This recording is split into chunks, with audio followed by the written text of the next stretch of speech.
আমরা এক ফদর থেকে আমি অন্য ফদরতে বল ছাড়তেছি, ছোট, এই কারণে অন্য ফদরটি নিয়ে আসলাম।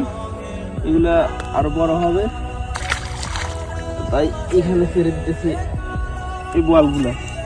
এই বলগুলা অনেকগুলো শ্বাস করছিলাম অন্য ফদরটি, বাট কিছুটা বড় হয়েছে, কিছুটা এখন ছোট হয়ে গেছে।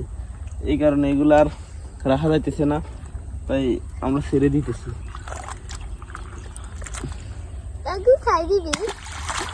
দেখছেন কত সুন্দর সুন্দর ছোট ছোট বোয়াল মাছ দেখতেছেন, অনেক সুন্দর। ওটা ধরাটা অনেক মুশকিল, কারণ আমরা ব্যাট দিয়ে অনেক বড় বড় ব্যাট ফেলাছিলাম, একটা মাছ একটু বোয়াল ওঠে নাই, কিন্তু পানি যখন শেষ করলাম তখন বোয়ালগুলো আমরা ধরতে পারতেছি। এর আগে আমরা একটা বোয়ালও দেখিনি, কারণ সবগুলো বোয়াল ফান দিয়ে থাকে, মানে অল্প ফানেতে এগুলো ধরা অনেক কঠিন।